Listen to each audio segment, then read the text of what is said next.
السلام علیکم ورحمۃ اللہ وبرکاتہ۔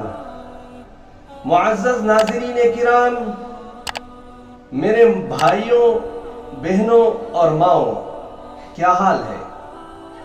اللہ رب العزت کی ذات اقدس سے میں دعا کرتا ہوں کہ آپ جہاں کہیں بھی ہوں، خیر و عافیت کے ساتھ، اللہ کے فضل و کرم کے ساتھ اپنی زندگی گزارتے رہیں۔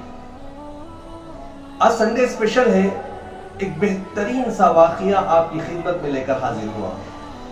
چلیے شروع کرتے ہیں۔ امام احمد بن حنبل رحمت اللہ علیہ کو کون نہیں جانتا؟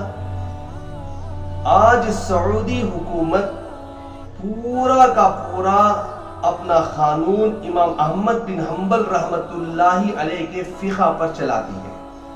ان کے عبادات ہوں، ان کے معاملات ہوں، ان کے سیاسیات ہوں، ہر ایک امام احمد بن حنبل رحمت اللہ علیہ کے فقہ سے وہ چلاتے ہیں۔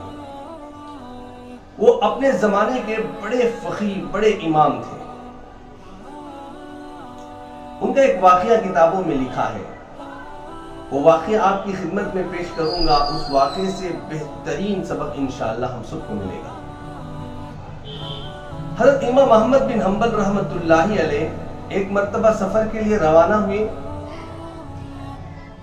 چلتے چلتے چلتے رات ہو گئی۔ ایک چھوٹا سا قصبہ تھا، شہر تھا، اس کے اندر پہنچ گئے۔ عشاء کی اذان ہوئی، حضرت مسجد میں تشریف لے گئے، عشاء کی نماز پڑھی اور ارادہ کر لیا کہ چلو آج رات اسی مسجد کے اندر گزار دوں گا۔ نماز سے فارغ ہوئے، اپنی کتاب کے مطالعے میں لگ گئے۔ اتنے میں مسجد کا خادم آتا ہے، حضرت سے کہتا ہے کہ چلو یہاں سے روانہ ہو جاؤ۔ حضرت کہتے ہیں کہ میں مسافر ہوں، آج رات یہیں گزارنا چاہتا ہوں۔ مسجد کے خادم کہتے ہیں کہ نہیں، یہاں رات گزارنے کی اجازت نہیں ہے۔ حضرت اگر چاہتے تو اپنا تعارف کرواتے۔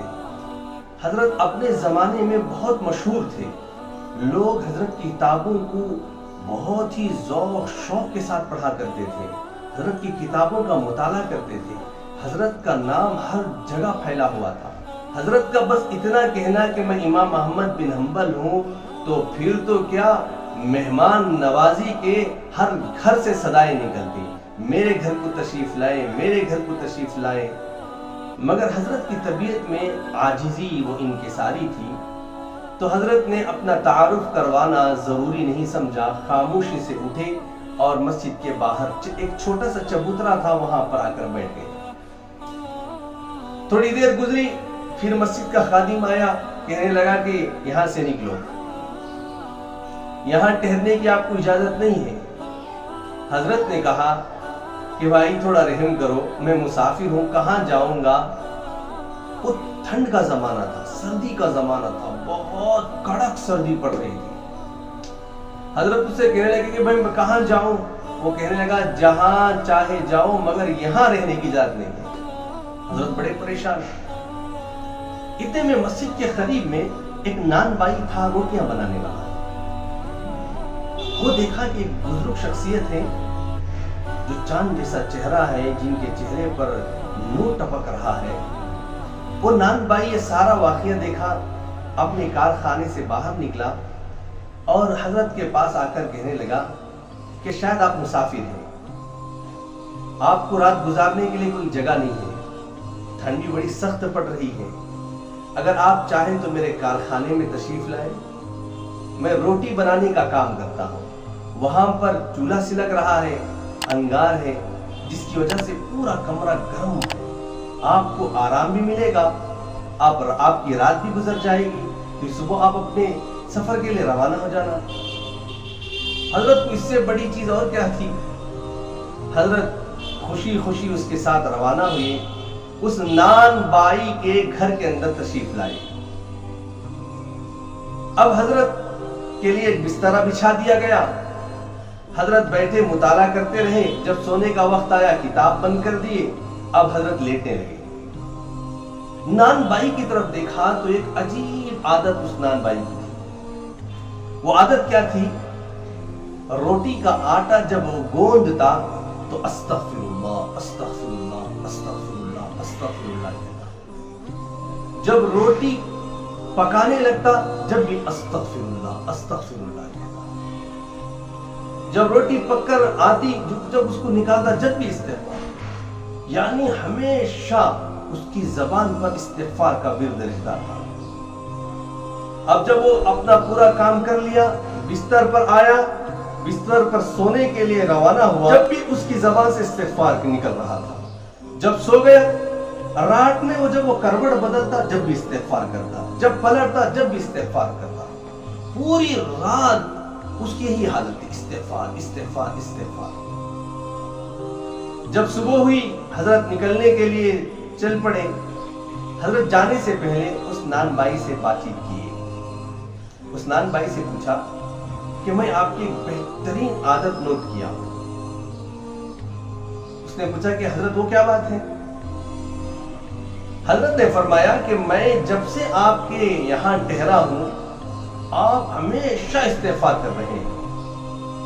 جب تک ہوشیار تھے جب تک بھی استغفار کرتے رہے, جب لیٹ گئے جب بھی استغفار کرتے رہے, اور نیند کی حالت میں بھی جب بھی آپ کروٹ بدلتے استغفار کرتے رہے. یہ ساری رات میں نے یہ بات نوٹ کی.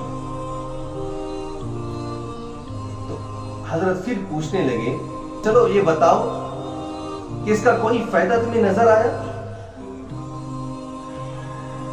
اس نان بائی نے ایک ٹھنڈی سانس لی اور کہنے لگا حضرت میں کیا بتاؤں, جس چیز کی خواہش ہوتی ہے, جس چیز کی ضرورت ہوتی ہے, میں بس اللہ کے سامنے ہاتھ اٹھاتا ہوں, ابھی ہاتھ نیچے میں نہیں کیا ہوتا, وہ ضرورت میری پوری ہو جاتی ہے, وہ خواہش میری مکمل ہو جاتی ہے. پھر ایک ٹھنڈی سانس لے کر کہنے لگا کہ ایک دعا ہے وہ ابھی تک قبول نہیں. حضرت نے پوچھا کہ وہ کیا دعا ہے؟ اس نان بائی نے کہا کہ میری کئی دنوں سے خواہش ہے. وہ خواہش یہ ہے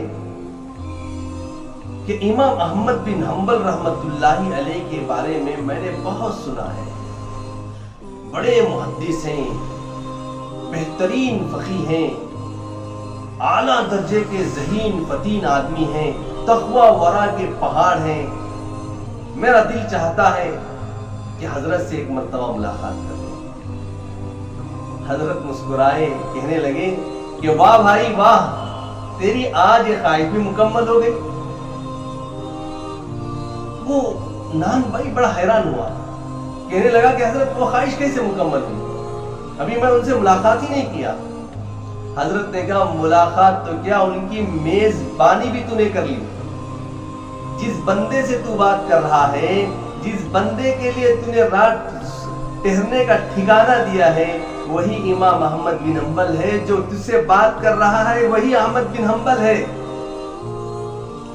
ارے اس کے خوشی کا ٹھکانہ نہیں تھا, وہ جھوم اٹھا, حضرت کے گلے لگایا, حضرت کے ماتھے کو چوما. محترم سامعین کرام, اس واقعے سے ہمیں کیا سبق ملتا ہے؟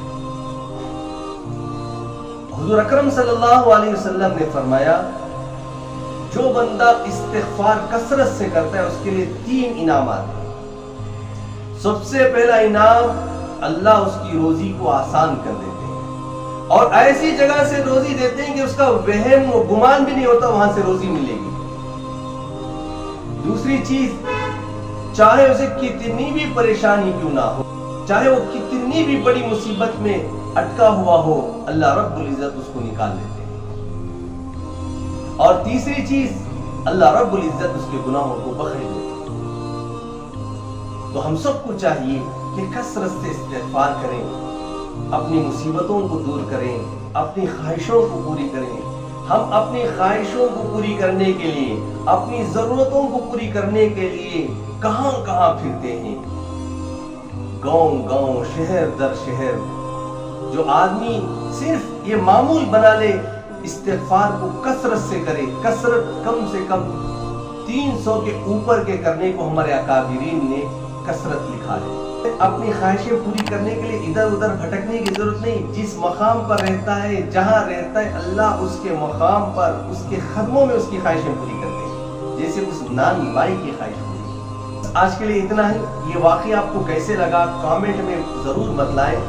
آئندہ ایک بار اور ایک بہترین واقعہ لے کر آپ کی خدمت میں آپ کا میزبان عبد المالک ڈامس حاضر ہوگا. السلام علیکم ورحمۃ اللہ وبرکاتہ.